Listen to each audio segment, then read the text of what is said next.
Number 1 மானவீய பாக்க परिणाम மனிதனுடைய பாவம் அல்லது கீழ்ப்படியாமை விளைவு என்ன? 3 बातें हुई, 3 காரியங்கள் நடந்தன. वह हम लोग देखते हैं. आदम में कौन कौन 3 चीज याद है? बताओ.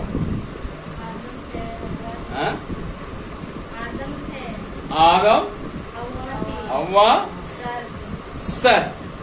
3 பேர். आदम, एवा, सर. है ना? ये आर्डर हम इसको उल्टा करेंगे कि उसी आर्डर से परमेश्वर क्या करता है? बात करता है. இந்த ஒழுங்கை நாம தலைகீழ பார்க்க போறோம். ஏன்னா அப்படிதான் ஆண்டவங்க आदम से बात में, उससे पहले हव्वा से, उससे पहले सबसे परमेश्वर ने बात. ஆதாமட்ட கடைசியாக ஆண்டவர் பேசினாரு. அதுக்கு முன்னதாக ஏவாள் இடத்துல, அதுக்கு முன்னதாக பிசாசு சர்ப்பத்திடத்துல ஆண்டவர் பேசினார். उसी आर्डर में அந்த ஒழுங்குல हम लोग देखेंगे. हम यहाँ देखते हैं परमेश्वर ने तीनों से जब बात किया, तीनों को दंड दिया और सर्प को और प्रकृति को श्राप दिया. ஆண்டவர் 3 பேரோடு கூட பேசின பொழுது அல்லது அவர்களுக்கு இடைப்பட்ட பொழுது 3 பேருக்கும் ஆண்ட தண்டனை கொடுத்தார், நியாயத்திற்கு செய்தார். ஆனால் சர்ப்பத்தையும் இயற்கையும், அதாவது நிலம், பூமி, ஆண்டவர் சபித்தார். 14 और 15 वचन में ये बात को देख सकते हैं. अपने 14-15 பார்க்க போகிறோம். 14 और 15. तब यहोवा परमेश्वर ने सबसे कहा, तूने जो ये किया है, इसलिए तू सब घरेलू पशुओं और सब वनैले पशुओं से अधिक श्रापित है. இங்கே 14 வாசிக்கிறேன். அப்பொழுது தேவனாய கர்த்தர் சர்ப்பத்தை பார்த்து, நீ இதை செய்தபடியே சகல நாட்டு மிருகங்களிலும் சகல காட்டு மிருகங்களிலும் சபிக்கப்பட்டிருப்பாய். पहला श्राप दंड सहित आया सबके पास. முதலாவது தண்டனை சாபத்தோடு கூட சர்ப்பத்துக்கு வந்தது. सांप देखने में आकर्षित होता, பாம்பு பார்ப்பதற்கு கவர்ச்சியாக இருக்கிறது. सांप अट्रैक्टिव है.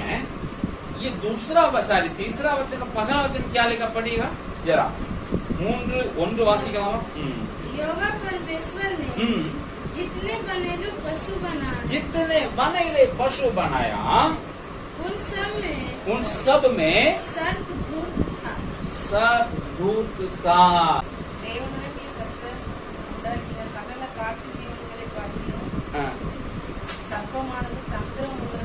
மிகவும் தந்திரம் உள்ளதாய், सबसे अधिक धूर्त. मतलब क्या है? इंग्लिश में एक वर्ड ब्रिलियंट बोलते हैं ना. ये आदमी लड़का बहुत ब्रिलियंट बोलते हैं ना. हम लोग भी कभी कभी मन करता हमको भी ब्रिलियंट लोग बोले. नहीं ये देखिए ना, हमसे आगे नहीं, ये हमारा गुरु है. सही बात है. धूर्त को, चतुर लोगों को ब्रिलियंट बोलते हैं या क्लेवर बोलते हैं अंग्रेजी में. आप और हम जो परमेश्वर लोग कभी क्लेवर नहीं बनना है, अभी और कभी ब्रिलियंट भी नहीं बनना है. इन दोनों दिमाग से संबंधित हैं, ज्ञान से संबंधित हैं. நீங்களும் நானும் ஒரு நாளும் பிரில்லியண்டோ கிளவரோ பண்ணக்கூடாது, ஆகக்கூடாது. நாம ஆண்டோடைய பிள்ளைங்க. ஏன்னா அந்த பிரில்லியன்ஸ், கிளவரிட்டி, இது இல்லைன்னா மனிதனுடைய மூளையோட சம்மந்தப்படும். அறிவோடு संबंधப்பட்டது. बाइबल बताती है ज्ञान, ज्ञान से क्या होता है? उल्टा. आत्मा क्या होता था? उल्टा. அறிவு என்ன செய்கிறது? இருமாப்பை உண்டாக்கும். वो व्यक्ति जानकारी पाता है, उसको दिमाग से नहीं दिल से कामे लाता है, वो व्यक्ति बोला जाता है समझदार, बुद्धिमान. हमको बुद्धिमान बनने का वाइस बनने का आवश्यकता, समझदार बनने का आवश्यकता. दिमाग बनने का जरूरत है. बिना दिमाग का स्वर्ग पहुंच सकते हैं, लेकिन बिना समझदारी बुद्धि के हम स्वर्ग पहुंच ही नहीं सकते. जल में जो होगा, नरक में जो होगा, सारे दिमाग वाले वही होंगे. दिल वाले कहाँ होंगे? स्वर्ग के पास. நாம் அறிவாளியாகவே இருக்கக்கூடாது, நாம் ஞானவான்களாய் இருக்கிறோம். அறிவை கொண்டு மூளையால வேலை செஞ்சவனா நம்ம எப்படி இருப்போம்? தலைக்கணம் பிடிச்சவங்களா இருக்கும். ஆனா அந்த அறிவை கொண்டு நாம் இருதயத்தால வேலை செய்வோம் அப்படின்னா நம்ம बुद्धिमानगलाग है, ज्ञानवानगलाग இருப்போம். अब यहाँ देखते हैं ये सबसे अधिक दूर சகல காட்டு மிருகங்களை பார்க்கில மிகவும் தந்திரம் உள்ளது. मोर कन्निंग, मोर क्राफ्टी. अब है ये सब का क्या हाल है? सब वनैले पशु से, सब घरेलू पशु से सबसे अधिक श्रापित कौन होगा? यही होगा. சகல காட்டு மிருகங்களிலும் சகல நாட்டு மிருகங்களிலும் மிகவும் சபிக்கப்பட்டதாய் நீ இருப்பாய் என்று சொல்லி ஆண்டவர் சர்ப்பத்தை சொல்றார். நிறைய मारी. मतलब श्राप से इंसान के शरीर में क्या हो जाता है, या किसी भी जीवित व्यक्ति जीव का शरीर में क्या हो जाता है? परिवर्तन हो जाता है. लसी में भी परिवर्तन होता है. जो अच्छे नए आशीष देगा तो क्या हो जाते हैं? बुद्धिमान हो जाते हैं, सुंदर हो जाते हैं, है ना. परमेश्वर आशीष देगा तो भी परिवर्तन, श्राप देगा तो भी परिवर्तन. என்ன நமக்கு தெரியுதுன்னா, சாபம் இடும் பொழுது அது சரீரத்துல மாற்றங்களை கொண்டு வருகிறது. ஆசீர்வாதா அது மாற்றத்தை கொண்டு வரும், சாபமிட்டாலும் मार्टते को. अब यहाँ देखते हैं उसके बाद परमेश्वर में क्या कहता है, पढ़िए 14 में. तू पेट के बल चला करेगा और जीवन भर मिट्टी चाटता ही रहेगा. நீ வயிற்றினால் என்ன செய்வாய்?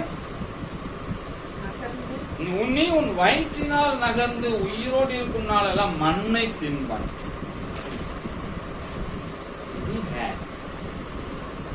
पहले कैसा था मुझे नहीं पता है, इसे समझ में मैं समझता हूँ. अब कुछ पंडित भी कहते हैं पहले सांप खड़ा था, अब उसको क्या करना, रेंगना पड़ता है. संभव है. नहीं तो जैसे चिपकली है या किरकिट है, उसको तो रेंगता ही है, लेकिन उसका पैर है. इसको तो पैर से नहीं रेंगना है, अपना पेट से रेंगना. कैसे? चाहे वो खड़ा रहा हो या रेंगने वाले पांव के साथ हो, जैसे भी हो, आप इन दोनों इसका नहीं है, इसको अपना पेट के द्वारा चलता रहा. पंडित என்ன சொல்றாங்கன்னா, ஒருவேளை முன்னாடி இந்த சர்ப்பமானது நேராக நின்றிருக்கும், இப்போது ஊந்து போன்ற சூழ்நிலை தள்ளப்பட்டிருக்கிறது, மாற்றம். அல்லது பள்ளி இருக்குது, என்ன சொல்லுவாங்க, தெண்டல் இருக்குது, ஓனான் இருக்குது, இது ஊந்து போனாங்க, கால் இருக்குது. ஆனா இருக்கு இப்ப என்ன இல்ல, கால் இல்லாம வயிற்றா போன எப்படியோ ஒரு மாற்றம் உண்டாயிருச்சு. पहले बोला होगा, मैं नहीं जानता लेकिन समझता हूँ, बोला होगा, अभी बोल नहीं पा रहा। मुन्नाडी ஒருவேளை பேசி இருக்கலாம், इव பேச முடியாது। बोलने के कारण उसको बुलाया हवा को, वो से बातचीत करने। जानवर बातचीत करता है तो लोग क्या करेंगे, स्वाभाविक उसे बात करता है। अभी क्या हो रहा, किसे बात करता है, कंप्यूटर से बात करता है ना, उसे खेलता है कि रमी उमी खेलता है, रोबोट से बातचीत करता है, AI से बातचीत करता है, प्रकृति क्या बोलते हैं, ज्ञान, आर्टिफिशियल इंटेलिजेंस। अभी घर में क्या है, AC भी लगा हुआ है। एक घर में हम गए थे तो वहाँ के वो दीदी बोली थी, उन्होंने कहा थोड़ा सिस्टर पंखा थोड़ा बढ़ा दीजिए, हम घर में लग रही है। जब वो AC में बैठे थे तो अच्छा ब्रदर करते कहती अलेक्सा थोड़ा बढ़ा दो, तो वो पूछ रहे किस विभाग में हमको बढ़ाना है, AC। तो वो बोला அதாவது பேசுறதுக்கு சான்ஸ் இருக்குது பாம்பு, அப்பதான் அவ இழுக்கப்பட்டிருவா பேசுறது கேட்கறதுக்கு। இன்னைக்கு கூட பாருங்களேன், மனிதன் எதிர்த்து பேசுறான், கம்ப்யூட்டர் பேசுறான், ரம்மி விளையாட்டு விளையாடுறான், ரோபாட்ட பேசுறான், ஆர்டிபிஷியல் இன்டெலிஜென்ஸ் பேசுறான்। நான் விசிட்டிங் போயிருந்தேன் போன செவ்வாய்க்கிழமை ஒரு வீட்டுக்கு, அந்த வீட்டுல நான் போன உடனே AC ஓடிட்டு இருந்தது உண்மைதான், ஆனா எனக்கு காரணமா என்ன சொல்லுது வைக்காதுன்னு சொன்ன சிஸ்டர் கொஞ்சம் கூட்டுங்களேன் அப்படியே பிரதர் அப்படி கூட்டுன்னு சொல்லி போனாங்க। அவங்க ஏஜில் போய் சொன்னாங்க அலெக்சா கொஞ்சம் கூட்டுமா, ஆனா கட்டி எதை கூட்டணும், எந்த டிபார்ட்மெண்ட்டுக்கு, அவன் சொன்ன AC கூட்டு அப்படின்னு, அது AC கூட்டு। मतलब इंसान किसी भी चीज से बात करेगा, पत्नी से बात नहीं करेगा लेकिन किसी बात करेगा, मोबाइल में बात करेगा, है ना। ये पति से बात नहीं करेगी तो मोबाइल से बात करेंगे, ये हो रहा है। तो क्यों उस समय ये बात नहीं की होगी, क्यों नहीं की होगी। 15 में, और मैं तेरे और उस स्त्री के बीच में और तेरे वंश और उसके वंश के बीच में मैं उत्पन्न करूंगा, वो तेरे सिर को कुचल डालेगा और तू उसकी एड़ी को डसेगा। मतलब तीसरा श्राप क्या है, जीवन पर हमेशा हमेशा के लिए सर तुम और मानव जाति के बीच में क्या रहेगा, दुश्मनी रहेगा। तो हमेशा वो दुश्मनी को सामना करना पड़ेगा, जहां कह देगा तो मारेगा। और अल्टीमेट क्या बोलते हैं हिंदी में, आखिरी में ये युद्ध में तुम्हारा सिर को कुचल डालेगा। खास करके मानव जाति में स्त्री या तुम्हारे बीच में ज्यादा दुश्मनी रहेगी, उसका वंश जो होगा, स्त्री का वंश, वो तुम्हारा सिर को कुचल डालेगा। ये उसका नतीजा होगा। எழுதியிருக்கிறது 15வது வசனத்துல, உனக்கும் ஸ்திரீக்கும் உன் வித்துக்கும் அவள் வித்துக்கும் பகை உண்டாக்குவேன், அவர் உன் தலையை நசுக்குவா, நீ அவர் கூதிங்காலை நசுக்குவா என்றார்। அதாவது நித்தியமா சர்ப்பத்துக்கும் மனித இனத்துக்கும், இன்னும் குறிப்பா சொன்னா சர்ப்பத்துக்கும் பெண் இனத்துக்கும் பகை இருக்கும், அதை நீ பேஸ் பண்ணித்தான் ஆகும்।